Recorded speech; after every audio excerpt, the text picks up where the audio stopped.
예, 이제 나홈 3장 이제 마지막 장입니다. 이 니느웨를 이렇게 나홈 1장부터 3장의 나홈의 전체적인 이야기는 이 유대 나라의 역사적 그 괴롭힘을 가하던 아시리아 니느웨에 대한 멸망의 예언으로 가득 차 있는 것이 이게 나홈서입니다. 그래서 처음부터 끝까지 그냥 이 니느웨가 어떻게 멸망할 것인가를 외치고 있는 것이죠. 그래서 조금 어떻게 보면 이제 부담스러운 말도 되기도 하겠습니다만은 그러나 이러한 그 내용 속에서 우리에게 들려지는 교훈의 하나님의 음성들이 있는 것이죠. 이제 나홈 3장은 이제 니느웨를 향한 심판의 마지막 부분으로서 그 심판의 도가 더해져 갑니다. 니느웨가 당해야 할 하나님의 심판은 정말 참혹한 것이다 라고 하는 것입니다. 그 심판은 두 번째는 돌이킬 수 없는 것이다. 하다가 그만두는 것이 아니라 어떻게 한번 딱 이루어지게 되면 이제는 돌이킬 수 없는 것이다.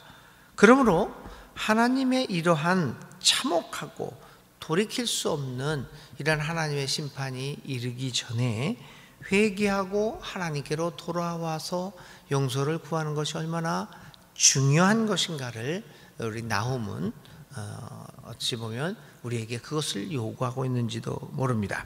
1절부터 4절 봅니다. 1절부터 4절은 이제 마지막 예언을 통해서 나홈이 니느웨가 한 일들이 무엇인가를 얘기합니다. 아마 그런 것 같습니다. 이제 나홈이 니느웨에 대한 멸망의 참혹함과 돌이킬 수 없음을 이렇게 심판을 얘기하니까 니느웨가 아마 그랬을지도 모릅니다. 아니 왜 나한테 그런 징벌을 줍니까? 어쩌면 그러한 변명 혹은 항의를 했을지도 모릅니다. 우리 모두는 다 억울하다고 생각을 하니까요. 니느웨도 당연히 아시리아도 그런 생각을 했는지도 모릅니다. 그래서 항의를 하는 것인지도 모릅니다. 뭐 때문에 나에게 이렇게 참혹하고 돌이킬 수 없는 내가 그리 뭔 잘못을 했다고 이렇게 이러한 심판이 임하느냐, 이런 항의가 있었는지도 모릅니다.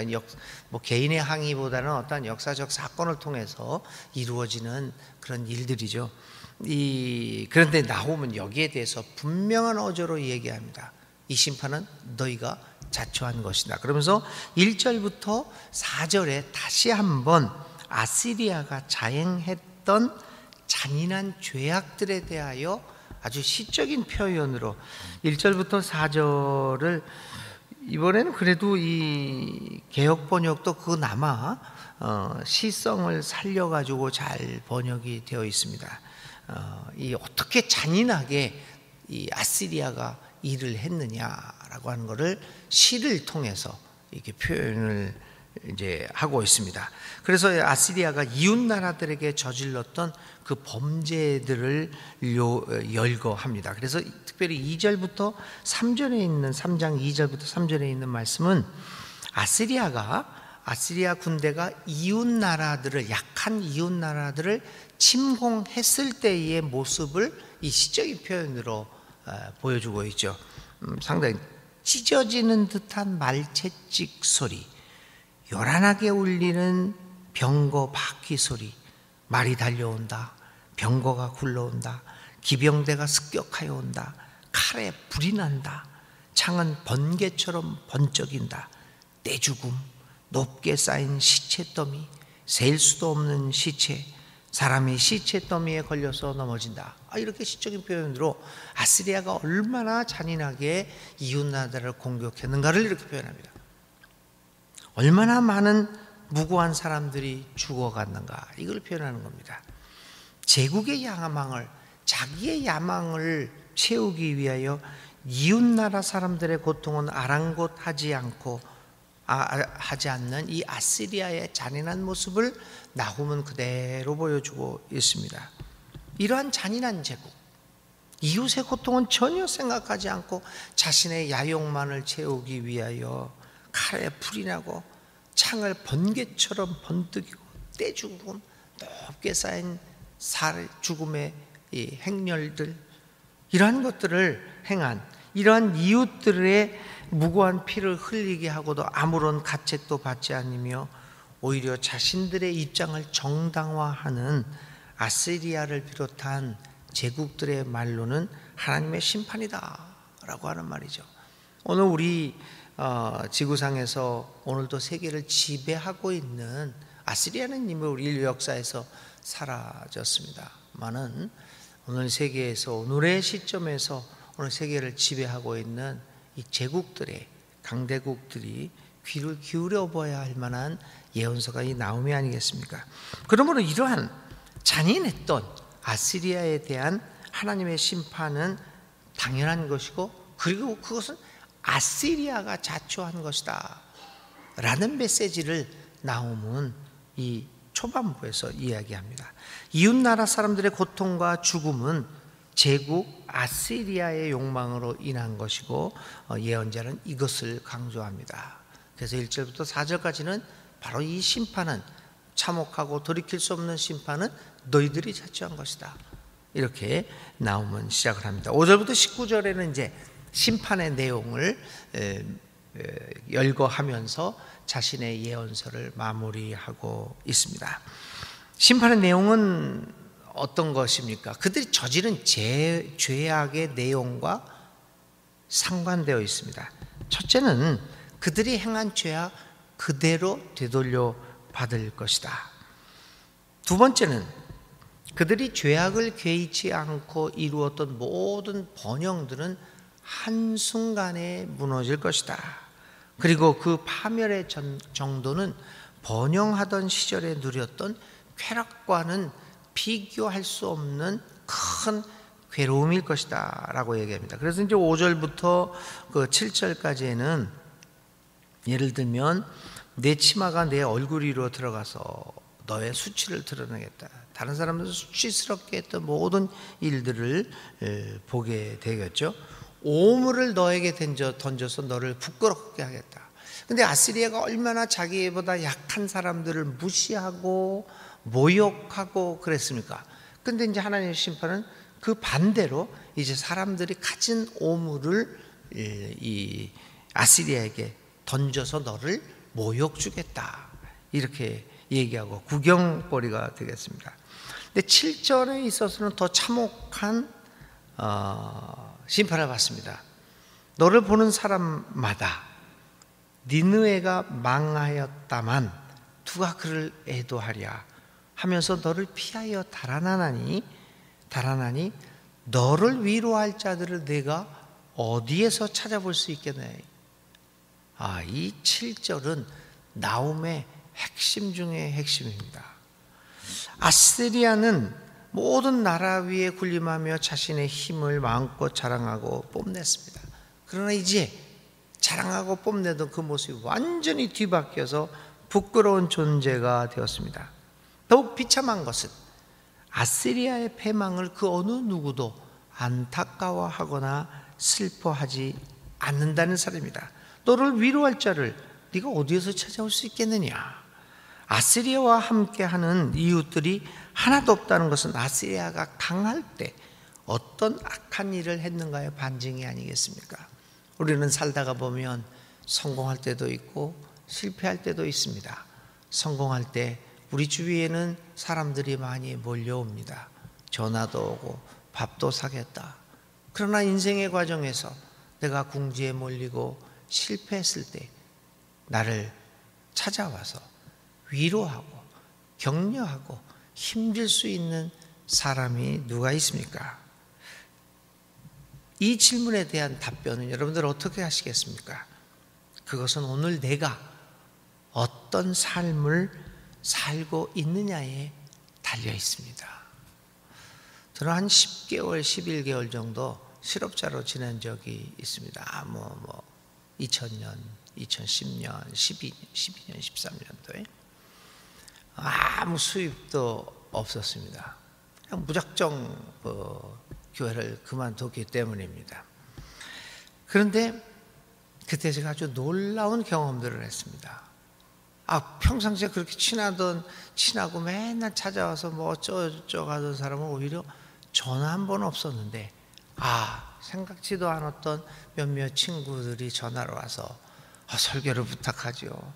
여전도의 강연을 부탁하죠. 왜 그랬겠습니까? 저한테 조그만 강사비라도 줘서 먹고 살게 해주려고. 그래가지고 그때 참 생각해 보면은 그 10개월인가 12개월 이 실업자 시절에 정말 행복하게 살았어요. 아무 스트레스도 받지 않고 수입은 있고 밥벌이 하는 데는 문제 없고 시간도 마음대로 쓰고 너무 행복했었습니다. 사람이 살다가 보면 그럴 때가 있습니다. 문제는 내가 밑으로 떨어졌을 때 과연 나의 사정을 생각하고 위로해주고 어떻게 살아가느냐 걱정해 줄 수 있는 이웃이 있느냐. 아스리아는 그런 삶을 살지 못했습니다. 그래서 그가 망하자 다 흩어져 버렸습니다. 위로할 자를 어디서도 찾을 수가 없습니다. 이것이 하나님의 심판 중에서 가장 무서운, 아스리아에게 내린 심판 중에서 가장 무서운 것이 되겠죠. 8절부터 10절에는 테베, 이집트, 그러니까 이집트와 이디오피아에 대한 이야기가 나옵니다. 이집트와 이디오피아는 어떤 나라였냐면 아시리아가 막 강성하고 막 이렇게 못된 일을 할 때 거기에 동조했던 사람들입니다. 동조했던 나라들입니다. 그런데 하나님이 나오면 그 나라들도 사실 적극적으로 한 사람은 아닙니다. 소극적으로 이 아시리아를 도왔던 사람들이죠. 나라들이었죠. 악한 자들과 함께 협력하여 도움을 주었던 나라들입니다. 그런데 오늘 나오면 그들도 함께 멸망당하고 만다. 오늘 우리는 누구와 함께 하고 있는가? 누구와 함께 하고 있는가는 오늘 우리의 미래를 결정지을 것입니다.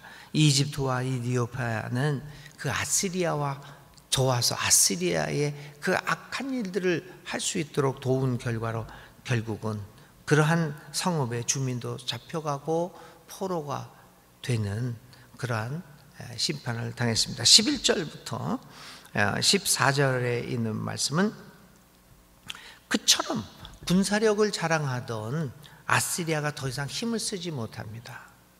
그러니까 이제 이 심판의 내용들이라고 하는 것은 내가 저지른 죄악의 반대급부라고 생각을 하면 되는 것이죠. 이 나홈이 오늘 얘기하고 있는 거예요. 군사력을 자랑했습니다. 이 힘 쓸 때 얼마나 기분 좋습니까? 세상 좋을 때가 그 힘 가질 때 힘을 막 쓰는 게 좋다고 그러는데, 그런데 그렇게 군사력을 자랑하던 아시아가 더 이상 힘을 쓰지 못합니다. 아무도 그 말에 귀를 기울이지 않습니다. 힘이 없어진 걸 알기 때문입니다. 이 제국은 이제 더 이상 아무것도 할 수 없습니다. 아무것도 힘이 없다 보니까 이제 자신을 향할 공격을 막아낼 힘도 없습니다. 이게 어찌된 일입니까? 그렇게 힘을 자랑하더니 하나님의 심판과 역사가 그런 것입니다. 아시리아는 결국 자신들이 그렇게 자랑하던 그 힘 때문에, 그 힘으로 인해 망하게 될 것입니다. 그들이 그렇게 의지하던 군사력이 없어지니 그들은 더 이상 아무것도 아니었습니다. 교우 여러분, 오늘 우리들이 의지하고 있는 것들이 이런 허무한 것이 되어서는 안 되지 않겠습니까? 일시적으로 사라지게 될 허무한 힘을 의지하지 말고 영원하고 흔들림이 없는 하나님만을 의지하면서 오늘의 삶을 살아가는 행복을 누려야 할 것입니다. 마지막으로 이제 15절부터 이제 19절에 있는 말씀은 나홈이 아시리아가 완벽하게 망한 것을 이야기하고 있습니다. 더 이상 돌이킬 길은 없습니다. 그런데 아까도 이야기했지만 전에는 여기 이제 그러니까 앞절에서는요 8절까지 이제 8절에서는 사람들이 애통해하는 사람이 없었어요. 아시리아가 망했다고 해서. 그런데 여기에서는 이제 마지막에서는 나오면 뭐라고 얘기를 하면은 19절이죠. 내가 내 소식을 듣는 이들마다 내가 망하는 것을 보고 기뻐서 손뼉을 친다. 그러니까 같이 슬퍼하는 것을 넘어서서, 그 슬퍼하는 사람이 없다는 사실을 넘어서서 오히려 그 소식을 듣고 네가 망한 것을 보고 손뼉을 친다. 니느웨는 완벽하게 망하고 말았습니다. 더 이상 돌이킬 길은 없습니다. 그리고 그 일에 대하여 어느 누구도 슬퍼하지 않습니다. 오히려 손뼉을 치며 환영하며 기뻐합니다. 이것이 더 견디기 힘든 심판이었습니다.